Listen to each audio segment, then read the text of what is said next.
또 현실 공포 이야기를 들려주실 우리 동네 꼬마님께서 찾아와 주셨습니다. 바로 만나보도록 하겠습니다. 안녕하십니까? 안녕하십니까? 잘 지내셨습니까? 동꼬님. 예? 오늘 제목이 저를 좀 흥분시키는 경향이 없잖아 있었거든요. 아유, 시작부터 부담을 이렇게 밀어주시네요. 아닙니다. 뭐 부담 안 가지셔도 되고요.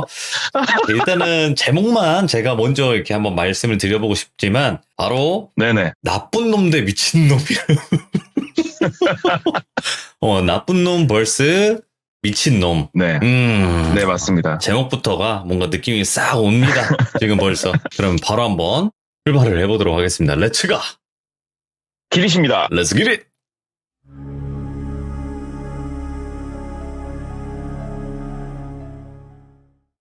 오늘 드릴 이야기는 중고차를 판매를 하는 저하고 또래 굉장히 친한 그분이 말씀을 해주셨어요. 그래서 이 얘기를 들으면서 저게 저렇게 되는 거구나. 그리고 많은 사람들이 어떤 나쁜 일을 당할 때 이래서 당하는구나. 여러 가지 것들을 조금 듣고 알게 되는 얘기여서 한번 가져와 봤는데 이 이야기 같은 경우에는 오래된 얘기 아니에요. 한 7년 전 얘기예요. 불과 7년 전에 일어났던 얘기고 그 인터넷에서 중고차를 검색을 해보시면은 이런 걸 보신 분이 분명히 있을 거예요. 이렇게 서로 부의를 하면서 자동차 앞에서 사진을 찍고 있고 맞아. 27살, 25살 무직, 신용상태 굉장히 안 좋으신데 전액 할부에 여유자금까지 대출 완료 해서 인증샷을 찍고 있는 사진들 간혹 보셨을 거예요. 있어요. 이거를 저희 업종에 있는 사람들이 그 사진을 뭐라고 표현하면 영정사진이라고 저희가 표현을 해요. 끝났다. 쟤는 인생 끝났다. 근데 그 생각을 한번 해봤어요. 저도 작년부터 법이 바뀌어서 정식으로 교육을 받고 대출 관련된 걸 중개할 수 있는 그런 사람으로서 생각을 해보면 도대체 왜 저런 어린 친구한테 신용도 좋지 않고 재산도 없는 친구한테 저 큰 돈을 뭘 믿고 빌려주는 걸까? 이해가 되질 않는다. 이 생각을 저도 많이 해봤었거든요. 그래서 이거에 관련해가지고 그 사람한테 물어봤죠. 이게 어떻게 해서 돈이 나가는 거냐? 어디서 나가는 거냐? 그랬더니 얘기를 해주더라고요. 그래서 이 이야기 같은 경우에는 천안보다 위에 지역에서 있었던 일이에요. 그러니까 낙가마라고 그래요. 그런 사람들 보고. 이것저것 한다고 해가지고. 근데 이런 분들이 어떻게 이거를 올리냐면은 BMW 5 시리즈를 한번 예로 들어볼게요. 예. BMW 5 시리즈 중고차고 연식도 얼마 안 지났고 상태도 좋고 키로수도 좋아요. 이런 차를 광고를 때리는데 허위 광고가 아니에요. 실제 있는 차량이고 거래되는 가격보다 쭉 그래서 또 왔대요. 그 고객이. 그래서 앉혀놓고 얘기를 하는 거예요. 일반적인 방법으로는 대출이 안 나오고 자 1금융권 우리은행, 신한은행 당연히 안 나오고 2금융권, 저축은행, 캐피탈 안 나오고 3금융권, 리드코프 이런 데 있지 않습니까? 안 나오고 결국은 4금융 개인적으로 돈을 돌리시는 분들의 돈을 네가 써야 되는데 그쪽으로는 내가 뚫어주겠다. 불법적인 거 아니다. 차용증을 쓰고 돈을 빌리는 거다. 근데 이분들도 뭔가 믿음이 있어야 될 거 아니냐. 그러니까는 지금 웨이터 생활하고 있다는 거 좀 증명해 줄 수 있는 거 뭐라도 하나 사진이 됐건 뭐가 됐건 하나 가져오시고 차값이 5천이었다고 그러더라고요. 예를 들어보는 거예요. 이거는 그 예를 드는 거예요. 자, 차값이 5천이에요, 사장님. 그러면 10% 500만 원은 준비를 하십시오. 그래야 이게 도와드릴 수 있습니다. 그러면 이쯤 돼서 여기 오신 분들 같은 경우에는 월급에 주변 지인에 뭐에 아무튼 해가지고 500을 10% 정도를 만들어서 온대요. 기가 막히게 진짜로. 짧은 시간 안에. 그럼 딱 만들어서 오면 그때부터 작업을 시작을 하는 거예요. 자, 10% 500을 더 갖고 오셨는데 솔직히 이게 우리도 신용도 낮으시고 우리가 거래를 하기 위해서는 10% 정도는 돈이 더 들어와야 된다. 그래서 자동차 매매계약서에 차량 금액이 5,500으로 향상이 돼서 매매계약서를 작성을 하게 돼요. 5,500의 매매계약서 작성을 하고 500만 원은 들어왔고 이제 5천만 원만 어디선가 대출이 돼 돈이 들어오면 되는 거잖아요. 그러면은 여러 가지 서류 띨 거 말한 것들 다 띄어서 주면은 개인이 차량의 근저당 설정을 걸어버리고 5천만 원을 상사로 쏴버리는 거예요. 누군가가. 알 수 없는 누군가가. 그리고 금리는 절대 법의 테두리를 벗어나지 않아요. 이 당시에 최고 금리가 저도 이 얘기를 들으면서 알았는데 연이율 34.9%. 34.9%의 연이율로 5년 대출을 끊어줘 버려요. 그리고 옆에 써있는 그 한 멘트, 여유자금도 같이 빌려드립니다. 이게 왜 써있나 했더니 5천만 원짜리 차 기준이면 취득세가 300이 넘어요. 그러면 이 돈이 또 어디 있겠어요. 그래서 차를 구매할 수 있게 취득세에다가 반드시 이쪽에서 원하는 제일 큰 게 뭐냐면은 자동차 보험을 자차를 넣을 것이에요. 그래서 이 나이대 분들이 보험을 가입을 하려면 굉장히 비싸거든요. 그래서 이런 돈들까지 다 뭉뚱그려가지고 대출이 들어오는 거예요. 그래서 그쪽 상사 사무실에서 보험부터 시작해서 다 도와줘요. 가입할 수 있게. 그래서 차량을 인도해서 실제로 내보내드려요. 그러면 고객은 물론 저당이 있긴 하지만 그리고 그쪽에서 차용증을 쓸 때 여러 가지 조건부에 대해서 내가 확인을 하고 서명을 하고 공증도 받고 그렇게 해서 차를 갖고 나와서 무서운 줄 알아야 되는데 너무너무 신나하는 거예요. 이 고객은. 내가 드디어 수입차를 샀어. 와, 가오 산다, 가오 사러. 막 아는 친구들 전화해서 밥 한번 먹자, 술 한번 먹자, 드라이브 한번 하자. 막 차 자랑하고 다니는 거예요. 그러면 이쪽 업체에서는 그냥 기다리는 거예요. 가만히 기다려요. 다음 달 돈을 찍는 달이 왔어요. 가만히 기다린대요. 돈이 들어왔네. 보통은 통상적으로 6개월은 잘 들어온대요. 보통은. 이 6개월이 딱 대부분 기점이래요. 6개월이 딱 넘어가서 하루가 딱 밀리는 순간 야, 걸렸다. 시작하자. 예. 하고 준비를 한대요. 자, 오늘은 하루가 밀렸어요. 다음 달은 여지없대요. 일주일 열흘 밀려버린대요. 왜 그러냐면은 지금 5천만 원 기준으로 했을 때 34.9%면 한 달에 거의 177만 원씩 내야 돼요, 돈을. 어머, 예. 감당이 힘든 거죠. 이 친구 입장에서. 그러니까 기다렸다가 딱 이렇게 열흘 이렇게 밀리면은 이쪽 사람들이 전화하고 바로 찾아가요. 그냥 바로 찾아가서 이제 뭘 요구를 하냐. 차부터 내놔라. 이게 말이 안 되는 것 같지만 여긴 은행이 아니에요. 우리는 차용증을 쓰고 차용증에 써있는 내용 그대로 하는 거예요. 그래서 차를 빼들어 가겠다. 그럼 지금이라도 돈을 내놔라. 이렇게 해서 한 번 정도는 봐준대요. 그래도 여지없대요. 또 한두 달 잘 들어오다가 여전히 또 밀린대요. 그럼 바로 가서 차를 딱 빼들어 오면서 차용증에 써있는 내용 그대로 전액 상환을 해라 하고 요청이 들어가 버려요. 바로. 예. 그러면 이 젊은 친구 입장에서는 차도 뺏겼고 내라고 한 돈을 지금 내야 되는데 미치고 환장할 노릇이 벌어지는 거예요. 눈앞에서. 그리고 내가 지금 6개월을 돈을 찍었다고 해서 5천만 원이 팍 줄어있지가 않아요. 낸 돈은 진짜로 거의 뭐 900, 1000을 냈어도 실제로 원금이 까져있는 돈이 200이 안 까져 있거든요. 원리금 균등 상환 방식의 폐예요, 그게.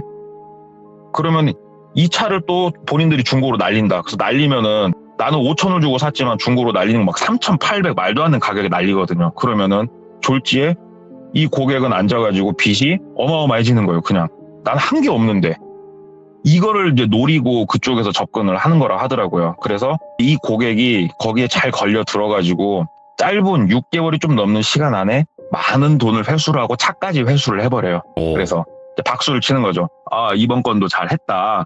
서로 이제 박수를 치면서 축배를 딱 드는데 시간이 좀 지났죠. 한 몇 달 정도 지났는데 상사 사무실에 그 고객이 왔다는 거예요. 근데 똘비는 거기에 이제 정식 소속은 아니지만 그쪽 사무실하고 연관관계가 있기 때문에 그 근처에서 이제 배회를 항상 하고 다니는데 깽판을 치고 있는 거예요. 그 고객이 와가지고 그 전화가 왔대요. 왜냐하면 똘비가 전화를 안 받았거든요. 하도 쌍욕을 해댔어갖고 고객이 갔대요.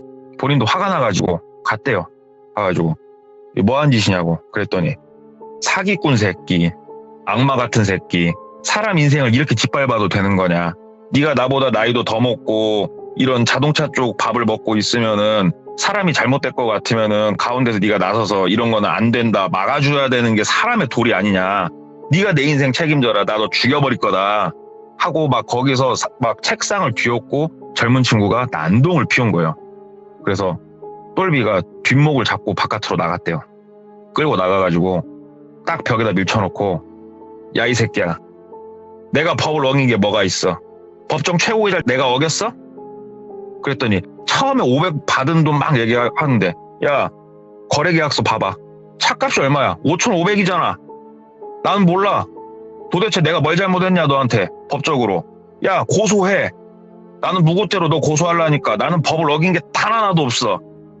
못 지킨 건 너지 이 새끼야. 그래놓고서 야 내가 너 지금이라도 이자라도 탕감해주고 내가 말하면 다 해줄 수 있어. 네가 와가지고 나한테 무릎을 꿇고 얘기했으면 내가 널 도와줬을 거야 이 새끼야. 근데 뭐 사기꾼? 나쁜 새끼? 그리고 나를 이렇게 몰아 네가?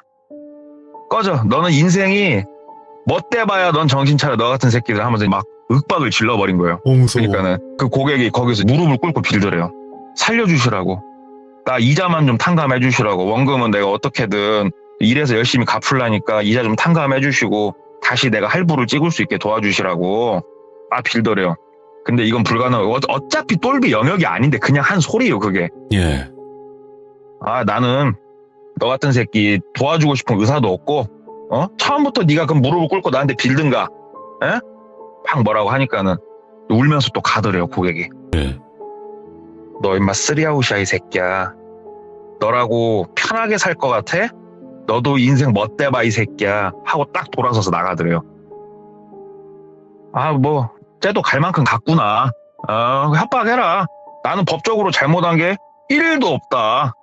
마음대로 해라. 그리고 시간이 좀 지난 거예요. 시간이 좀 지나서 똘비가 술도 한 잔 먹고 이렇게 다니는데 술을 한 잔 걸치고 집으로 슬렁슬렁 걸어가고 있었대요. 그때 이제 이 똘비 같은 경우는 결혼도 안 했었고 그냥 대부분 혼자 사는 남성들이 그렇듯이 그냥 원룸 생활을 하고 있었는데 술 먹고 천천히 걸어가는데 한 20m 앞에 스타렉스 한 대가 서 있더래요. 예. 스타렉스가 한 대 서 있는데 이제 많은 분들이 이런 생각을 하실 거예요. 사람이 납치라든가 이런 일을 당할 때 왜 당할까? 저 뻔히 눈앞에 험상궂은 남성들이 있고 이러면은 내가 무서워서라도 피할 텐데 왜 당할까 이런 생각을 저도 했었거든요. 맞아요. 근데 사람이 이런 불안감을 한 번에 내려놓게 만들 수 있는 마법이 하나가 있대요. 남자가 됐건 여자가 됐건 얼굴이 험상궂게 생겼던 손에 이걸만 잡고 있으면은 사람들이 방어심을 무너뜨린대요. 이게 뭐냐면은 어린아이. 아무리 인상이 더럽게 생겼어도 아이를 진짜 5살, 6살짜리 애를 손을 잡고 걸어가면서 딸, 아들 집에 가서 뭐 먹을까 하고 걸어가고 있으면 사람들이 방심을 하죠. 저건 가족 있는 사람이니까 정상적인 사람이구나. 다 이렇게 생각을 한대요. 그래서 똘비도 본인이 하고 다니는 일이 어디서 진짜 칼 맞아 죽어도 이상하지 않을 일이니까 본인도 이제 사실은 어느 정도는 쩔리면서 인생을 살고 있는 사람인데 걸어가고 있는데 20m 앞쯤에 딱 스타렉스 한 대가 있는데 이게 사실 뭐 이상한 건 아니잖아요. 스타렉스가. 그렇죠. 그럼 승합차가 운전석에서 여성분이 한 분 내리시더래요. 여성분이 한 분 내리시더니 보조석 문을 열고 아이를 엄마가 가슴팍에 애기 안고 편하게 있을 수 있게 띠로 묶어주는 거 있잖아요. 그걸 막 채우더래요. 그래서 어디 일 갔다가 애기 데리고 들어가는 길인가 보다 하고 쪼벅쪼벅 걸어가고 있는데 거의 그 스타렉스에 다다랐을 때 그 여성분이 말을 걸더래요. 저기 사장님 그러더래요. 그래서 그러니까 정말 죄송한데 제가 애기도 안고 있고 하는데 차에서 박스 하나만 좀 빼야 되거든요. 근데 박스가 차 제일 뒤쪽에 밀려 있어서 근데 진짜 죄송한데 애기 때문에 그러는데 박스만 좀 앞쪽으로 좀 밀어주시면 안 되냐고 부탁을 하더래요. 근데 보니까 그 여성분도 나이가 한 30 후반 40 초반 정도로 보이는데 애기도 안고 있고 빼빼 말라가지고 힘도 없어 보이고 그래서 뭐 힘든 것도 아니고 뭐 열어보셔 해가지고 이제 스타렉스 뒤에 벤이거든요. 벤. 네. 뒤를 딱 열고 봤더니 저 제일 안쪽에 박스 하나 있더래요. 그래서 저것만 앞쪽으로 빼주면 되는 거냐고. 진짜 고맙다고. 저것만 좀 앞쪽으로 밀어주시라고. 그래서 알았다고 그러고 이제 그 안으로 들어간 거죠. 똘비가. 딱 들어가가지고 박스 주술 만큼 딱 들어가니까 바깥에서 문을 닫아버리더래요. 그냥. 딱 닫는데 이게 벤 차량이다 보니까 운전석하고 뒤쪽은 완전히 쇠로 격벽이 쳐져 있고 창문도 다 막혀 있대요. 그냥. 근데 이게 튜닝을 한지 뭘 한지 모르겠는데 자기가 발로 차고 별 짓을 다 해봤는데 이게 뚫려지지가 않는데요. 문도 안 열리고. 그러니까 사람을 스타렉스에 납치를 할 때 남성 여러 명이 달라붙어갖고 갑자기 막 들어서 납치를 하는 게 아니고 본인 발로 그 차에 탈 수 있게 상황을 만든다고 그러더라고요. 그래서 딱 스타렉스에 타가지고 본인은 갇히고 얼마 안 있다가 차가 시동을 걸고 딱 출발을 하더래요. 근데 일단은 운전석 쪽은 가려서 안 보인대요. 근데 이제 뒤에서 똘비도 바보가 아닌 이상 본인이 위협을 바로 이건 감지를 하죠. 발로 있는 힘껏 막 옆에 발로 차고 막 때려 부시고 나가려고. 근데 안 부서지더래요. 그러는데 정신이 몽롱해지더래요. 그래서 제가 들은 얘기로는 그 수면가스 이런 걸 쓰지 않았나 이런 생각이 들었다고 그러더라고요. 그러지 오. 않고서야 본인이 그 상황에서 몽롱해질 리가 없는데 그래가지고 잠이 들었다고 이제 표현을 그렇게 하던데 잠이 들었다가 눈을 뜨니까 스타렉스 그 뒤에 벤 차량이니까 바닥이 평평하잖아요. 그냥 본인이 거기에 누워있더래요. 딱 누워있고 링거가 하나 꽂혀있더래요. 일어났을 때 상황은 그거였다고 그러더라고요. 예. 그리고 앞에 고객이 쭈그려 앉아 있더래요. 그 고객이. 그래가지고 고객을 보는데 이제 느낌이 쎄하죠. 약간 정신도 약간 비몽사몽하고. 그래갖고 야 이 새끼야 장난치냐? 야 안 끌러? 하고 막 뭐라고 하니까 안 끌러줄 거야. 내가 말했지 나만 안 간다고. 근데 생각을 내가 깊게 해봤는데 너는 가고 나는 잘 살 거야. 그러더래요. 그러더니 그 링거를 하나 손등에다 박아놨다고 했잖아요. 거기다가 첫 번째 주사약을 넣더래요. 첫 번째 주사약을 넣으니까 눈앞이 광명이 이르는 느낌이 나더래요. 진짜 온몸에 힘이 솟구쳐 오르고 어마어마한 자신감과 이런 게 팍 치밀어 오르더래요. 진짜 이걸 맞는데 처음 느껴보는 그런 느낌이 들더래요. 그리고 나서 2, 3분 있다가 어떠한 약을 하나를 더 놓더래요. 거기다가. 이 약이 들어오고 나서 1분이 채 안 됐을 때 똘비는 어떤 상태가 딱 됐냐면은 숨을 쉬기도 힘들고 몸을 거의 움직일 수가 없는 상태가 됐대요. 나중에 이게 뭔가를 본인도 다 알게 됐는데 제가 약품명까지 들었는데 이거는 절대 얘기해서는 안 될 것 같고 이건 전문인들만 구할 수 있는 약품인데 근이완제예요. 오. 근육의 수축을 막아주는 그런 약이에요.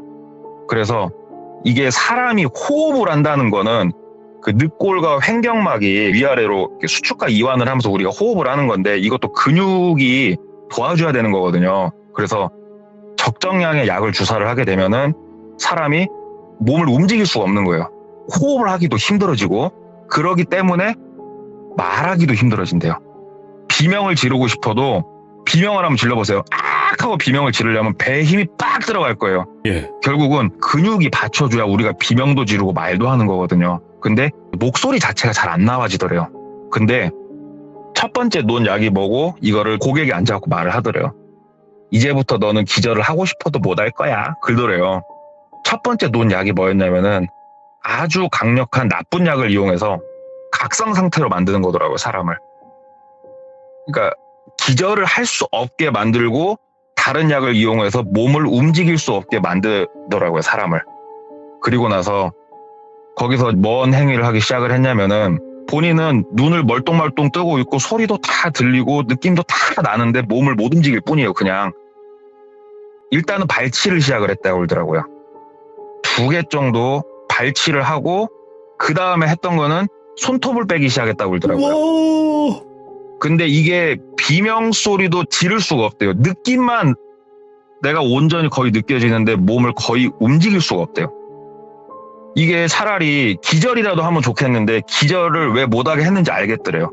근데 이게 정확히 얘기하면 고문이잖아요. 사람을. 진짜 못 살게 구는 거잖아요. 근데 나중에 이 사람도 시간이 지나고 생각을 하면서 알게 된 거죠. 예. 본인을 죽일 의사는 없어 보이더래요. 1도. 진짜 어디 영화에서 보고 사람이 그냥 생각하는 그런 잔인한 행위를 자기한테 막 가할 뿐이지 나를 죽이고자 하는 의사는 1도 보이지가 않더래요. 칼로 막 뭘 한다든가 크게 이런 의사는 1도 안 보이더래요. 근데 본인은 이제 목소리도 내기 힘들고 이 느낌을 온전하게 느끼고 있었다고 그러더라고요. 진짜 너무너무 기절을 하고 싶은데 기절이 안 되더래요. 느낌은 너무너무 생생하게 몸에 다 나고. 그런데 이 똘비가 중고차를 이용을 해서 이런 나쁜 일을 함에도 불구하고 조상님들이 덕을 많이 쌓으셨나 보더라고요. 진짜로. 자기가 진짜로 시간이 길게 늘어지는 것 같은 그 상황 속에서 고통의 시간 속에서 갑자기 바깥에서 스타렉스를 통통통통통 두들기더래요. 나와보세요 하면서 두들기더래요. 스타렉스를. 그랬더니 고객이 그 잔인한 행위를 하다 말고 멈추더래요. 탁 멈추고 쭉 있더래요. 그러니까는 안에 사람 있는 거 아니까 나오세요. 바깥에서 긁더래요. 안 열었대요. 그랬더니 그 문짝을 빠루 같은 걸 이용을 해가지고 바깥에서 막 이렇게 밀어 뜯는 그런 소리가 나기 시작을 하더래요. 앞좌석 막 들어가서 뭐 하고. 그래가지고 결국 문이 열렸는데 바깥에 서 계신 분들이 누구였냐면은 한 6, 7명이 되는 경찰들이 바깥에 서 있더래요. 이게 진짜로 덕을 쌓았다고 밖에 말을 못 하겠는 게 이 스타렉스에 처음에 똘비가 납치가 돼가지고 이 고객이 운전대를 잡고 운전을 해서 교회에 진짜 한적한 곳으로 이동을 한 거였거든요. 근데 안에서 똘비가 이제 몸부림을 치기 시작했죠. 발로 여기저기 차고 본인이 잠들기 전에. 근데 그러다 보니까 스타렉스가 흔들흔들 하면서 가고 있는 거예요. 막. 근데 이거를 퇴근하던 경관분이 보신 거예요. 와, 대박이다. 그래서 오. 저 차 상태가 좀 이상한데 해서 이 경관분도 차 남바 조회를 지금 일하고 있는 당직자한테 부탁을 한 거예요. 저거 조회 한번 해봐라. 근데 남바가 없는 남바가 뜨는 거예요. 그러니까 이 번호판도 가짜 번호판이요, 다. 그래서 이거를 지금 본인은 퇴근한 상태고 혼자라서 어떻게 할 수가 없고 일단은 요청을 한 거죠. 이리로 와라. 내가 일단은 쟤를 따라갈 테니까 빨리빨리 출동을 해라. 그래가지고 스타렉스가 이제 어느 지역에 멈추고 그 다음에 경찰들이 어느 정도 모일 때까지 기다렸다가 오신 거더라고요. 그분들이. 딱 현장을 제대로 잡으려고. 그래서 문 열렸는데 고개도 못 돌리고 눈동자도 잘 안 돌아간대요. 근데 이제 대화 소리는 들리니까 아, 경찰이 왔구나. 살았구나. 그래가지고 거기서 똘비가 병원으로 실려가고 그 고객은 연행이 돼갔다고 그러더라고요. 그래서 그 차 안에 있는 이런 거 저런 거 이제 경찰분들도 조사를 하시고 어느 정도 나온 게 뭐였냐면 결국은 이 고객이 본인이 이런 모진 일을 겪으니까 그 생각을 했다고 그러더라고요. 우리가 이제 그런 말 하지 않습니까? 내가 장기라도 팔아서 갚을게. 아. 이런 말을 하죠. 그래서 본인의 콩팥을 떼서라도 이거를 해방되고 싶었었나 보더라고요. 그 고객분께서. 그 정도로 고통의 시간이죠. 그래서 그쪽을 막 알아보기 시작을 했대요. 한 큐에 끝내자. 막 알아보기 시작을 하는데 이게 쉽게 접할 수는 없다고 그러더라고요. 우리가 이렇게 인터넷이나 이런 거 보면은 뭐 어디 뭐 터미널에 뭐가 써있네 어쩌네 그러는데 이게 생각보다 쉽지는 않다고 그러더라고요. 근데 목마른 자가 우물을 판다고 그렇게 열심히 뒤지고 다녔더니 그런 일을 하시는 업체하고 컨택이 된 건데 얼굴을 대면을 한 적이 없대요. 일단은. 근데 이게 내가 콩팥을 빼겠소. 이거 나 마취하고 배 열어서 빼가쇼. 이렇게 할 수 있는 그런 게 아니잖아요. 본인이 생각하는 것보다 시간도 길고 복잡하더래요, 이게. 그런데 이쪽 업체에서 이제 또 이 고객도 막 얘기를 했을 거 아니에요, 자기 상황을. 그랬더니 그러면 네가 필요한 돈이 지금 얼마냐. 그랬을 때 차도 뺏겼고 나머지 돈 뭐 더하기 빼기 해봤을 때 한 1200인가 300인가를 또 내야 되는 상황이었거든요. 이 고객이. 이 정도 액수가 일단은 필요한데 복수도 너무 하고 싶다. 그러니까는 그쪽에서 그러면은 너는 굳이 네 장기를 뺄 이유는 없지 않냐. 그러면은 똘비 거를 네가 가져올 수 있겠냐. 얘기를 하더래요. 그래서 이게 뭐냐 그랬더니 아니 말 그대로다. 다만 일이 중간에서 잘못됐을 때 모든 책임은 네가 지는 건데 해볼 의향 있냐. 그래서 본인은 얼굴 한번 보지 않고 해보겠다. 그래서 또 없는 형편에 어디서 빌려가지고 300만 원을 또 그쪽에 송금을 하고 그랬더니 진짜로 스타렉스랑 그 나쁜 약과 주사약들 있잖아요. 그거 보고 레시피라고 얘기를 한다고 그러더라고요. 레시피를 다 알려줬대요. 레시피를 다 알려주고 그 한적한 곳에서 네가 하고 싶은 행위는 다 해라. 다만 장기가 다쳐서는 안 되고 죽어서도 안 된다. 네가 이걸 어기면은 네가 대신 그 자리를 채워야 된다. 그래서 고객이 죽일 생각이 1도 없어 보였던 거더라고요. 그래서 거기서 나쁜 짓을 본인이 하고 싶은 만큼 분을 푼 다음에 연락을 취하면 그쪽에서 와서 그 스타렉스 차를 가지고 떠나는 거예요. 돈을 입금을 해주고. 그러니까는 잡히긴 잡혔는데 고객이 이 나쁜 업체 사람들이 누구고 뭔지를 알 수가 없대요. 차 번호판도 가짜, 차대 번호로 조회하려고 해도 말소된 차, 아무것도 알 수가 없더래요. 그래가지고 어디 업체에서 이런 걸 컨택을 해가지고 이런 일을 벌였는지는 모르겠는데 이 고객의 이런 사정을 듣고 이 고객을 이용을 해서 똘비를 데려가려고 했던 이런 일이 있었다고 그러더라고요. 예. 그래서 저는 단순히 그냥 처음에는 궁금해서 물어봤던 거였어요. 아까 제가 소위 말하는 영정사진이라고 표현을 했던 그 일이 예. 어떻게 해서 돈이 이루어지냐를 물어봤었는데 이 중고차는 그 사람이 이 들은 얘기가 분명히 있다고 그러더라고요. 자기가 안 네네. 돼요. 그 똘비를 직접적으로. 그래서 이런 일을 겪었고 그리고 사람이 납치를 당할 때 어떻게 당하는지에 대해서도 좀 디테일하게 얘기도 들을 수 있었고 그리고 어차피 말이 나온 김에 저도 들은 거를 또 한번 말씀을 드려보자면 네. 특히 해외나 이런 곳에서 한국에서도 어느 정도 있다고 저도 얘기는 들었는데 장기를 이제 나쁜 사람들이 날 납치하면 이걸 뺄 거 아니에요. 나를 예. 이제 죽일 거 아닙니까? 네. 내가 합법적으로 아버지가 몸이 편찮으셔서 뭔가 이식 수술을 하려고 해요. 그러면 정상적으로 내 몸에 뭔 약을 먼저 처음에 넣고 마취도 하고 또 나를 살려내야 될 거니까 이식 수술하고 예. 그렇게 이루어지지만 거기에 끌려가서 작살이 날 때는 아까 말씀드린 근유환제 있죠. 네. 그것만 논다고 그러더라고요. 저한테는 알려주신 약이 있는데 이걸 말씀드리면 네. 또 어떻게 될지 모르는 거니까. 그 약만 거의 이용을 한다고 그러더라고요. 예. 그러면은 사람이 멀쩡하게 다 느끼는 상태에서 그런 행위들이 일어나는 거 아니에요? 쉬운 얘기로 본인 의식이 끊어질 때까지. 그쵸. 그걸 들으니까 진짜 막 소름 돋는 거예요. 오. 그래서 착하게 살고 그런 류의 근처는 가지도 말고 너한테 진짜 억한 마음 살 일도 크게 하지 말자. 아.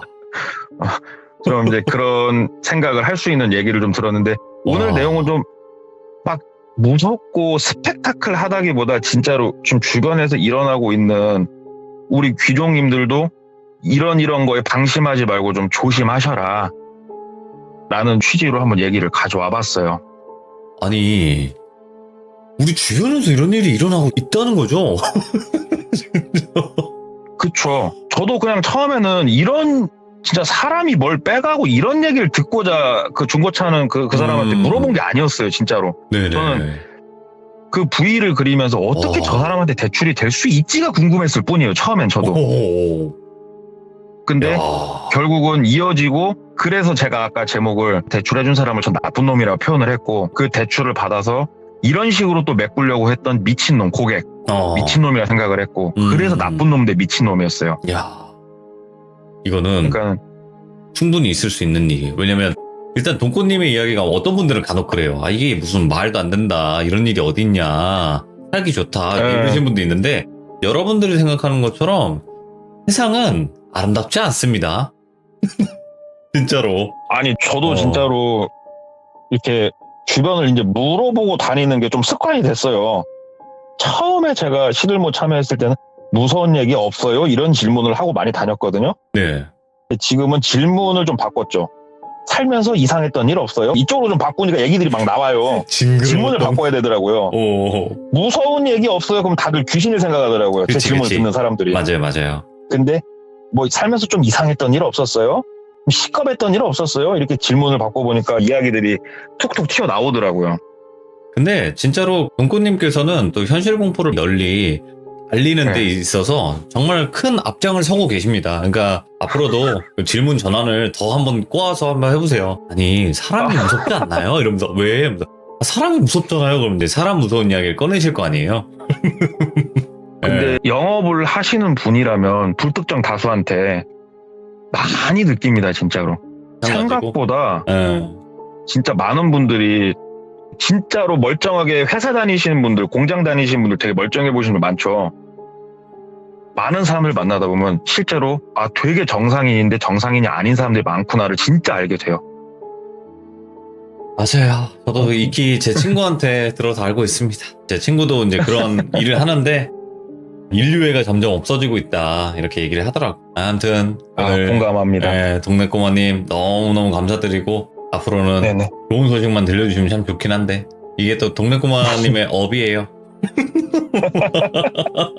감사합니다. 감사합니다. 네, 고맙습니다. 그치.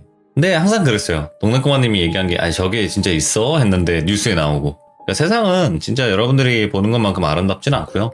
정말 소름 끼치는 일들은 지금도 우리가 지금 방송을 듣고 있는 이 시간에도 벌어지고 있습니다. 그러니까 항상 조심하는 그 마음을 가지고 항상 또 경계를 하고 조심해서 나쁠 건 없다 이렇게 생각을 하고 있습니다. 시청해주신 모든 분들 감사드립니다. 고맙습니다.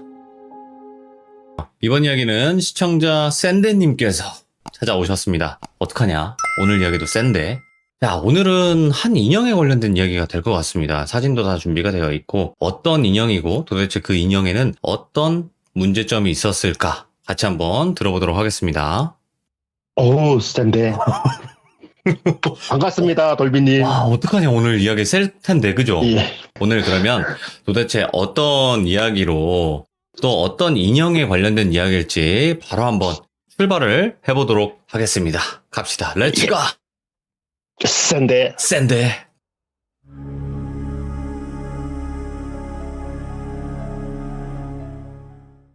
오늘 제가 들려줄 이야기는요, 제가 인터넷 카페에 흉가 체험이라는 그 한참 유행할 때 가입을 했었어요. 예. 가입을 해가지고 혼자보다는 여럿이 다니면 재밌겠다 싶은 생각에 가입을 했다가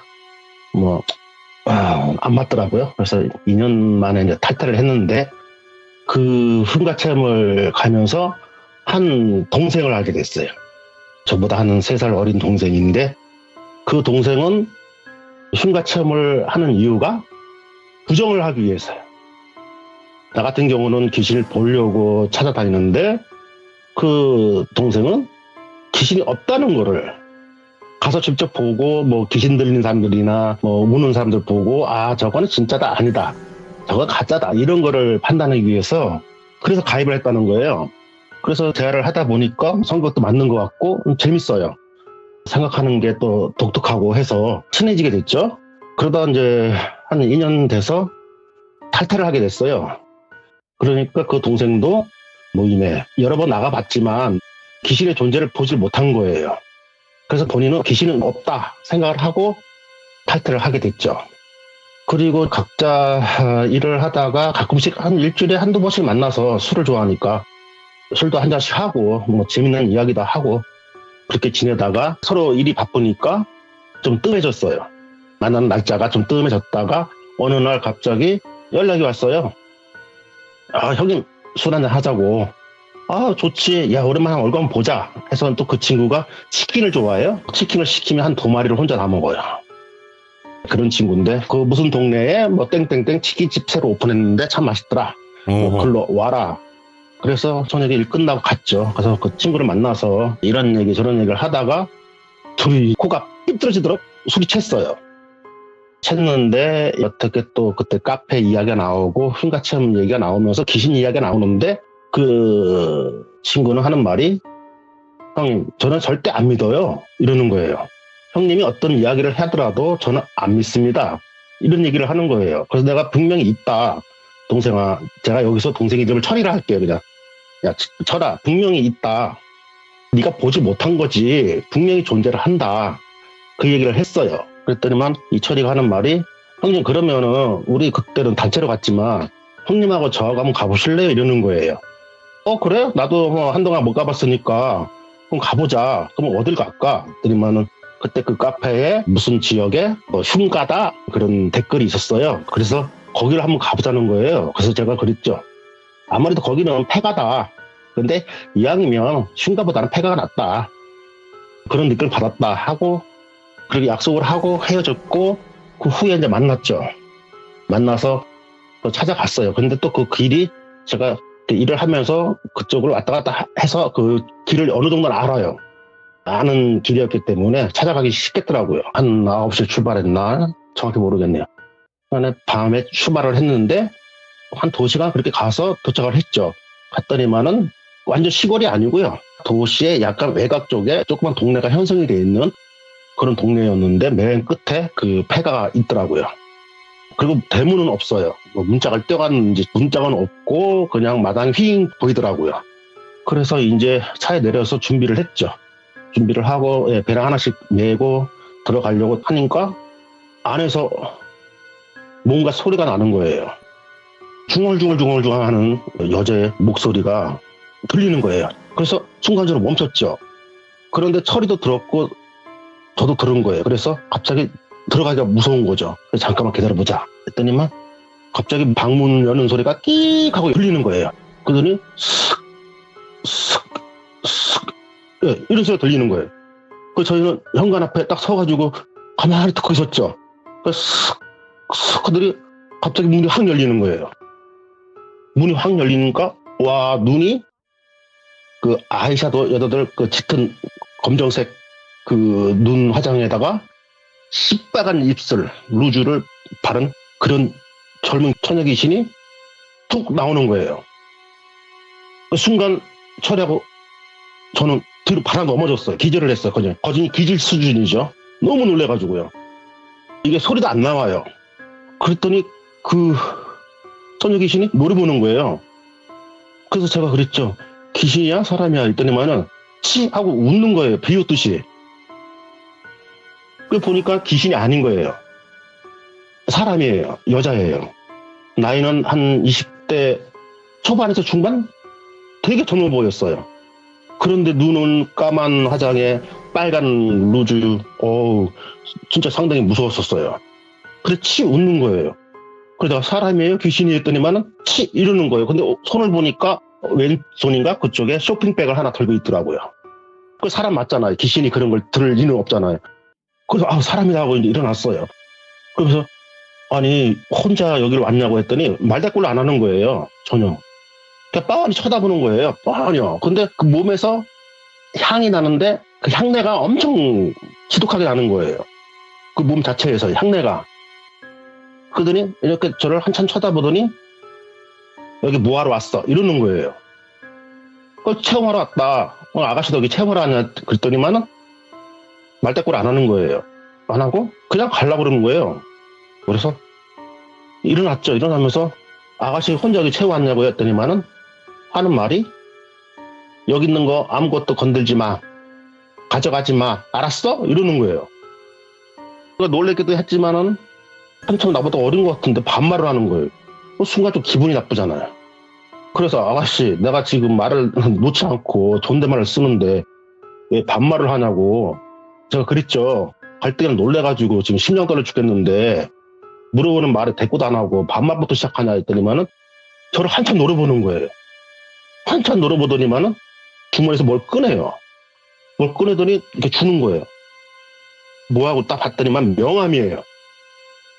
저도 얼떨결에 그걸 받았어요. 이렇게 받았고 이렇게 보니까 이거는 이제 이름을 댈 수가 없으니까 예명으로 할게요. 네. 그냥 처녀보살이 할게요. 처녀보살 이렇게 써 있는 거예요. 그러더니만 가버리는 거예요. 그냥 가버렸어요. 그러니까는 철이가 뭐야 저 여자 그러는 거야. 야 무당이다 그러니까 에? 아무리 무당이어도 혼자 와 여자가 이러는 거예요. 아무래도 담력 쌓으려고 온 것 같다. 무당들은 좀 그런 게 있으니까 산에 가서 혼자 기도하기도 하니까 그러지 않을까 싶은 생각이 든다 하고 들어갔죠. 들어갔는데 작은 방 하나가 보이는 거예요. 조그만 방 하나가 보이는데 그 문을 딱 열고 들어가니까 아무것도 없어요. 아무것도 없는데 방 한가운데 그 다가상이라 할까요? 조그만 찻상이 놓여 있고 거기에 초대가 있고 초가 한 반쯤 탄 게 있고 그리고 향 꽂아놓은 향로, 그러니까 향로가 진짜 향로가 아니고 그릇으로 이렇게 한 향로 같은 게 있고 그거밖에 없는 거예요. 그래서 저 무당이 와서 기도하고 왔나 보다. 담력 테스트 하려고 이제 그렇게 생각을 하고 풀이본도 하는데 방 한 구석에 곰 인형이 있는 거예요. 그런데 곰 인형이 정상적인 곰 인형이 얼굴이 아니에요. 신기하다. 그러니까 철이가 하는 말이 형 이거 가져갈까? 이러는 거예요. 야 가져가지 마. 그거 안 돼. 이런 거 함부로 가져오면 안 돼. 그랬더니 하는 말이 형 난 안 믿어. 내가 이거 가져가서 일주일 동안 아무 일 없으면은 내가 태우든가 이걸 갖다 놓게 이러는 거예요. 오. 그래서 내가 절대 건드지 마. 있다니까. 그러니까 형 없어. 이러는 거예요. 고집 되게 세거든요. 그 처리한 동생이. 네. 아주 똥꼬집은 보통 아니에요. 저보다 더 세요. 근데 가져가지 말라니까 지가 딱 짚더니만 뭐 아무 이상 없네. 근데 얼굴이 왜 이래? 이러는 거예요. 그래서 지 가방 그다 그 고민형을 집어넣는 거예요, 그냥. 그래서 제가 안 된다 그랬죠. 그리고 함부로 가져가는 게 아니다. 그랬더니만은 아니야, 형님 딱 정확히 일주일 있다가 내가 아무 일 없으면 갖다 놓을게. 아니면 태우든가. 이러는 거예요. 그 고집을 꺾지 못하겠더라고요. 네. 네 알아서 해라 그러면. 그리고 좀 둘러보고 나와서 이제 갔죠. 각자 가서 이제 자기 일하고 내 일 하면서 이렇게 지내고 있는데 한 3일인가 4일인가 정확히 모르겠지만 3, 4일인가 돼서 전화가 왔어요. 철이한테. 형님 뭐 하냐고. 그래서 나 지금 일 끝나고 이제 집에 들어가는 길인데 왜? 그랬더니만 형 좀 오면 안 돼요? 이런 거예요. 우리 집에. 그래서 집에 왜? 했더니만 글쎄 와봐요. 이러는 거예요. 참 너 그 인형 어떻게 됐냐? 그랬더니만 형님 와서 얘기해요. 이러는 거죠. 오호, 심각하다. 그래서 갔어요. 갔더니만은 멀쩡해요. 멀쩡한데 인형은 안 보여요. 그래서 야 곰인형 어떻게 했냐? 태웠냐? 했더니 아니 형 안 태웠어. 근데 왜? 태워도 안 태워져. 이러는 거예요. 그게 뭔 말이야? 태워도 안 태워지다니 아직 일주일도 안 됐는데 형 그 안에 태우랬더니만 안 돼. 이러는 거예요. 그래서 그게 어디 있는데? 했더니만은 저기 베란다 창고에 있어. 이러는 거예요. 그 문을 열어봤더니 진짜 거기 있는 거예요. 그래서 이제 그 후로 자초지종을 얘기를 하는 거죠. 뭐 태워도 안 타다니 무슨 얘기냐? 그랬더니만 하는 말이 이거 갖고 난 후로 이상한 여자아이 목소리가 들리더래요. 막 우는 소리가 들리고 낄낄대는 소리가 들리고 뛰어다니는 소리가 들리고 이런 소리가 들리더래요. 이게 장결에 그랬기 때문에 꿈인가 그랬대요. 이게 꿈인가 보다 하고 지났는데 다음날 또 꿈을 똑같이 꾸더래요. 그러면서 말을 하더래요. 삼촌 놀자. 그만 자. 이러더래요. 그래서 누군가가 눈을 떴더니 한 초등학교 2, 3학년 된 여자아이가 침대에 앉아가지고 놀자고 막 팔을 흔들더래요. 그래서 나 이거 꿈이 아니면 가위 눌렸구나. 이렇게 생각을 했대요. 그래서 안 돼. 나 못 놀아. 했더니 놀자. 나 심심해. 배도 고프고. 계속 그 얘기를 하니까 나중에 막 그 꿈을 깨려고 엄청 노력을 했대요. 그래서 꿈을 딱 깨니까 없더래요. 그리고 그 인형은 그대로 있고요. 그래서 그날 그 인형을 밖에 나가서 버렸대요. 버리고 들어와서 잠을 잤대요. 그리고 아침에 이제 출근하려고 눈을 뜨니까 책상 위에 그 인형이 앉아있더래요. 그대로. 아주 기겁을 했대요. 그냥 옷만 주워 입고 출근을 해버렸대요. 너무 놀래가지고요. 그리고 하루 종일 일을 하는데 일이 안 되더래요. 그래서 내가 오늘 퇴근하면 진짜 멀리 갖다 버려야지. 이 생각에 퇴근을 해서 그 인형을 싣고 한 1km쯤 되는 동네에다가 버리고 왔대요. 버리고 와서 씻고 밥을 먹고 뭐 그러다가 이제 잠을 청했는데 또 소리가 애들 막 뛰는 소리가 들리더래요. 그러더니 삼촌 춥게 날 왜 갖다 버렸어? 놀자. 나 배고파. 놀자. 막 이러더래요. 그래서 이게 뭔가 싶어서 눈을 그냥 확 떠버렸대요. 눈을 뜨니까 그 인형이 그대로 거기 앉아있더래요. 기겁을 했대요. 그래서 그 인형을 들고 나가서 깡통을 하나 구해가지고요. 그 인형을 깡통에 넣고 종이를 넣고 불을 질렀대요. 불을 지르고 다 타는 걸 보고 들어와서 잤는데 눈을 떠보니까 그 인형이 그대로 거기 있더래요. 그러니까 무슨 얘기냐면 분명히 태우고 들어왔는데 그게 태운 게 아니에요. 꿈이에요. 그 태우는 것조차도 꿈을 꾼 거죠. 그러니까 본인은 실질적으로 그걸 태웠다고 생각했나 봐요. 그러니까 이게 진짜 태운 게 아닌 거죠. 그래서 다음날 또 갖다 버렸대요. 어떻게 할 수가 없으니까 쓰레기 봉투에 싸가지고 그냥 버렸대요. 버렸는데 또 배고파. 삼촌 일어나봐. 배고프단 말이야. 이러더래요. 그 눈을 또 뜨니까 그냥 그대로 그 인형이 거기 있더래요. 이걸 어떻게 할 수가 없으니까 저한테 연락을 한 거예요. 그런데 여기서 제가 아주 좀 충격적인 얘기를 들었죠. 무슨 얘기를 들었냐면 어느 날 또 인형을 3일인가 4일째 되는 날 갖다 버렸는데 갖다 버리고 잠을 안 자려고 있었대요. 안 자고 그냥 앉아 있었대요. 또 잠을 자면 그 인형이 들어오니까. 그래서 잠을 안 자고 앉아 있다 보니까 전화가 오더래요. 그러니까 친한 친구한테 전화가 와서 그 친구랑 한참 얘기를 했대요. 그냥 얘기를 하다 보니까 좀 잊혀지더래요. 순간적으로 얘기를 하고 막 이렇게 수다를 떠고 있는데 벨이 울리더래요. 띵동 띵동 하고요. 한 10시쯤에 벨이 띵동 띵동 울리길래 문을 열었대요. 잠깐만 전화 끊자, 내가 전화할게 이러고 누구세요 하고 문을 딱 열었더니 웬 여자아이가요 한 손에 인형을 딱 잡고 서 있더래요. 순간적으로 깜짝 놀랐대요. 그랬더니 그 여자아이가 말을 하더래요. 오빠 이거 오빠 인형 아니야? 이러더래요. 그 자세히 보니까 옆집 사는 아이였어요. 그 아이가 인형을 주워온 거예요. 야, 너 이걸 왜 주웠어? 너 어떻게 주웠어? 했더니 오빠 이거 오빠 인형이잖아. 그러니까는 뭐? 네가 그걸 어떻게 알아? 했더니 오빠 내가 학원 끝나고 지나갈 때마다 오빠 밖에서 그 인형하고 놀았어. 안고 얘기하고 어쩔 때는 계단에 앉아서 얘기하고 그렇게 얘기하더래요. 근데 어느 날 지나가는데 그 인형이 밖에 나와 있길래 오빠가 놀다가 인형을 놔두고 갔네 하고 주워온 거래요. 그러니까 무슨 얘기냐면 제 생각에는 그 인형을 버렸지만 그 처리한 동생이 다시 나가서 그 인형을 주워온 거예요. 그리고 다시 놓은 거예요. 예. 제자리에. 그런 부분이 있던 거죠. 그 중학생이 그걸 딱 주더래요.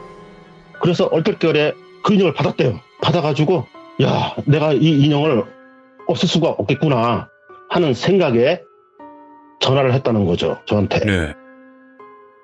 그래서 제가 야, 그거 참 신기하다.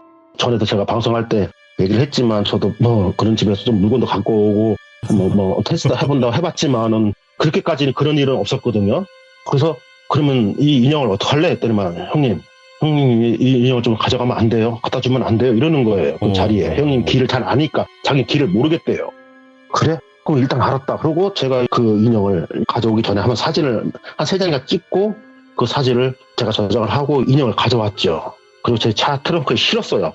트렁크에 싣고 제가 이제 가야 하는데 너무 늦었어. 피곤해서 못 가고 내일 가야지 하다가 저도 일이 너무 바쁘니까 보통 집에 오는 시간이 빠르면 10시 늦으면 11시 이렇게 됐거든요. 예. 하필 또 그때가 바빴어요. 일이 바빠가지고 제가 그걸 갈 시간이 없던 거였어요. 그런 상황이었는데 빨리 가서 갖다 놓고 와야 되는데 마음은 있었는데 자꾸만 일이 끝나면 너무 피곤하니까 힘이 드니까 그게 안 되더라고요.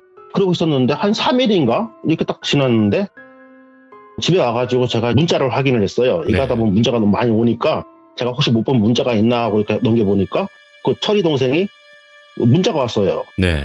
한 7시쯤에 형님 집에 있어요? 이러고요. 그래서 제가 문자를 보냈죠. 나 지금 집에 들어왔어. 했더니 전화가 바로 왔어요. 예. 형님 그 인형은요? 이러는 거예요. 인형?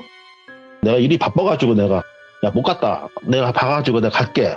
너 아무 일 없지? 했더니만은 형님 지금 갈게요. 이러는 거예요. 온다고? 했더니 그냥 전화 끊어버려요. 그리고 좀 있으니까는 왔더라고요. 문을 열어주니까 방을 막 찾는 거예요. 너 왜 그래? 했더니 형 인형 어디 있어? 이러는 거예요. 인형 왜? 했더니 인형 줘. 이러는 거예요. 달라는 거예요. 그 인형을 왜? 했더니 빨리 인형 줘. 내가 가져갈게. 태우든 아니면 갖다 놓든 내가 할게. 이러는 거예요. 내가 그랬죠. 야 인형 차에 있어. 트렁크에. 했더니 제 손을 막 끌어들이는 거예요. 찾게 빨리 갖고 오라고. 그래서 이제 내려갔죠. 주차장 내려가가지고 이제 트렁크를 열었죠. 열어서 이제 인형을 꺼냈죠. 그랬더니 막 얼른 낚아채는 거예요. 그런데 갑자기 인상이 변하는 거예요. 되게 기분 좋은 인상으로요. 아까는 막 흥분한 것처럼 짜증스러운 그런 목소리였는데 그 인형을 딱 주는 순간에 와 이러는 거예요. 와 이러면서 애들처럼 쓰다듬는 거예요. 인형을. 답답했지? 내가 찾았어. 답답했지? 이러는 거예요. 그런 순간에 제가 딱 뭔가 스치는 거예요. 이거 쉬었다. 이걸 주면 안 되겠다. 이 생각이 드는 거예요. 그래서 그 인형을 뺏었어요. 뺏으니까 안 뺏기려고 잡고 있는 거예요. 그러니까 양쪽으로 힘겨루를 하고 있는 거죠. 철아 내놔라. 지금 내가 갖다 놓을게. 줘. 그랬더니 형 안 돼. 못 줘. 이러는 거예요. 야 너 지금 아무래도 시인 것 같다. 내가 오늘 제대로 봤다. 빨리 내놔. 했더니 못 줘. 이러는 거예요. 막 화를 내는 거예요. 못 준다고 막 옥신각신. 그러니까 그 동네에 지나가는 사람들이 다 보는 거예요. 보면서 웃는 거예요.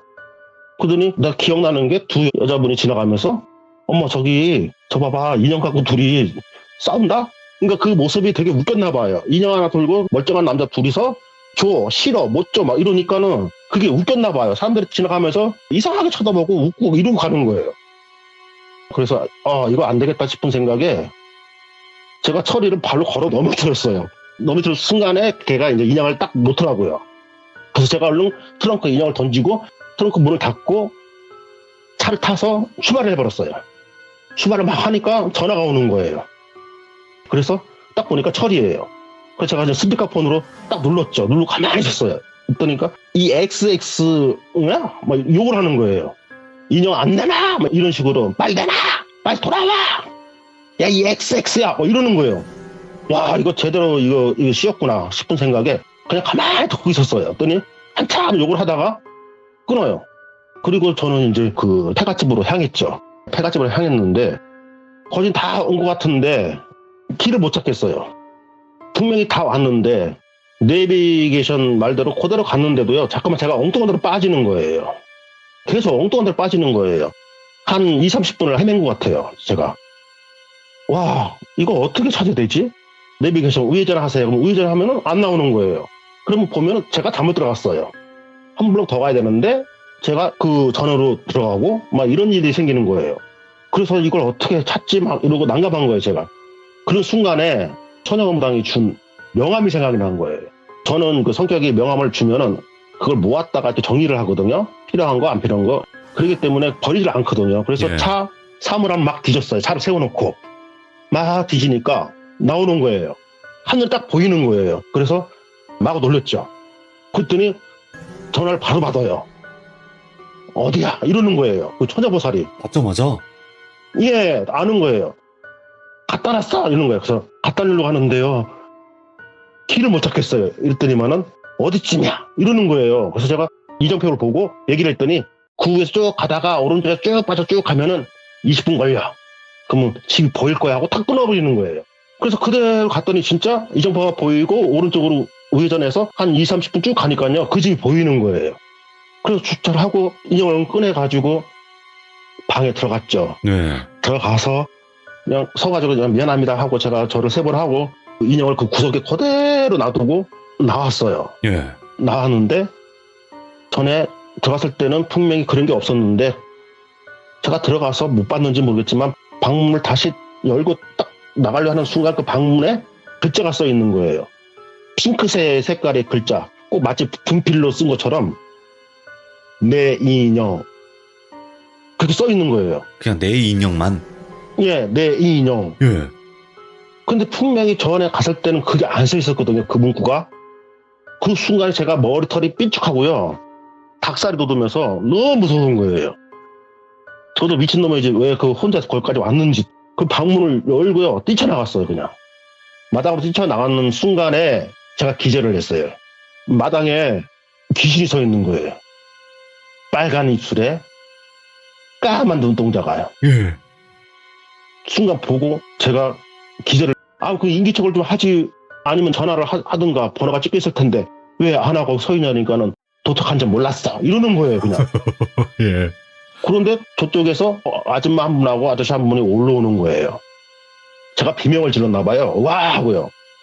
그러니까 그 소리에 뭔 일 있는 줄 알고 올라오신 거예요. 한 3학년 된 아이인데 아이는 정확히 제가 모르겠어요. 그때 들었는데 학교가 끝나고 친구랑 같이 오다가 친구는 집으로 가고 아이 혼자 또 오다가 그 자전거가 내려오더래요. 자전거. 네. 근데 아저씨가 자전거를 탔는데 대낮에 술을 드셨나 봐요. 비틀비틀하고 오길래 그 아이가 그걸 피했대요. 안 부딪히려고. 그런데 그 아저씨가 또 하필이면 그 아이한테 넘어진 거예요. 살짝. 심하게 넘어진 게 아니고 살짝 넘어져서 그 아이가 팔인가 어딘가 찰가상이 조금 있었고 그리고 뭐 아이가 멀쩡하니까 그 아저씨는 아무 말도 안 하고 그냥 가버리더래요. 그리고 그 와서 그 아이가 엄마한테 얘기를 했대요. 네. 엄마 나오다가 자전거에 부딪혔는데 이렇게 얘기를 하니까 엄마가 놀래가지고 다시 엄마 나 그냥 살짝 까졌어 괜찮아 이러더래요. 그리고 엄마 나 밥 줘 밥 먹고 숙제한다고 숙제하고 뭐 공부하고 그리고 엄마 나 잘게 하고 제일 좋아하는 그 곰인형을 하나씩 끄라고 자더래요. 근데 참 여기서 애가 하나였는데 그 엄마 뱃속에는 애가 또 있었대요. 동생이 무당 얘기해 주기를요. 그래서 샀는데 다음날 보니까 아이를 깨우니까 아이가 그 자리에서 하늘나라로 간 거예요. 뇌출혈로요. 그래서 그 상황을 본 게 없잖아요, 아무도.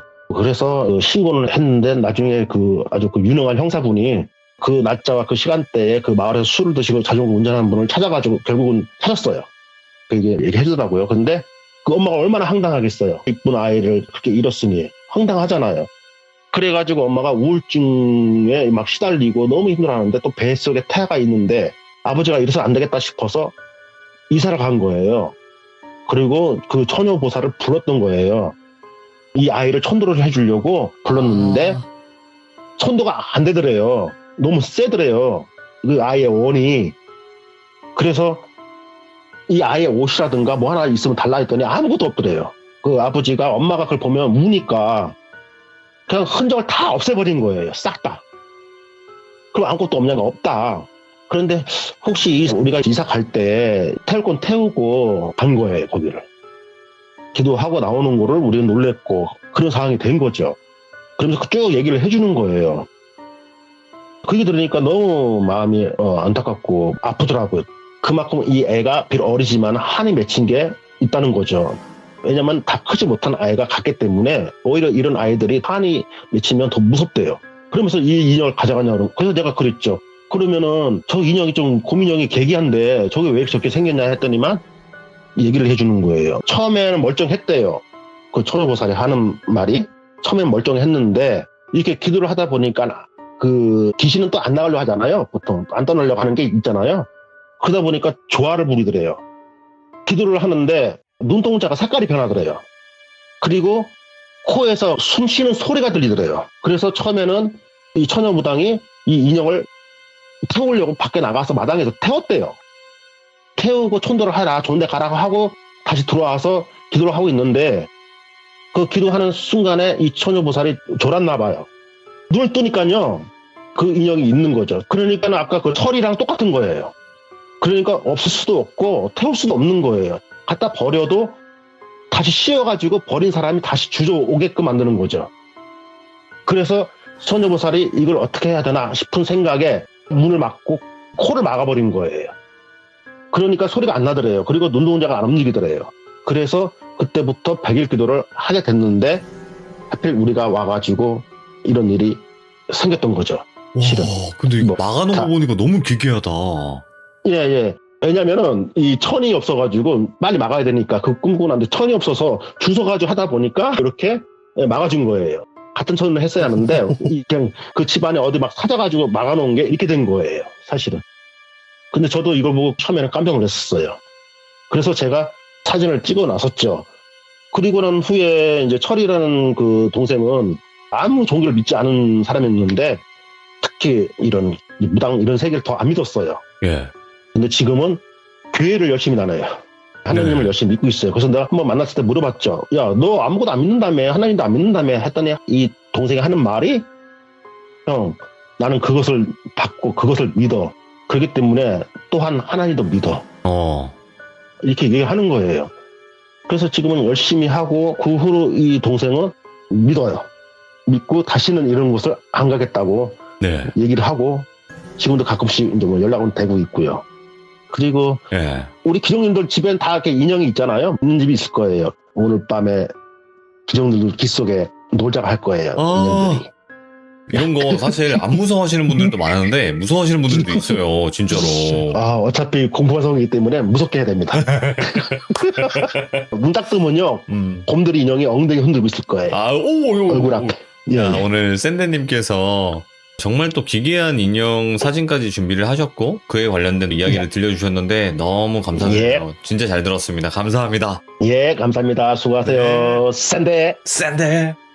근데 진짜 샌드님은 이 긍정적인 에너지가 너무 좋아요. 그쵸? 여러분들도 막 힘이 나지 않습니까? 이야기를 들으면? 무서운 이야기임에도 불구하고 뭔가 힘을 받는 듯한 그런 느낌을 많이 받을 수 있는데 여러분들 흉가나 폐가를 가시는 것까지는 어떻게 뭐 그러려니 할 수 있어요. 근데 가서 물건을 가져오는 건 정말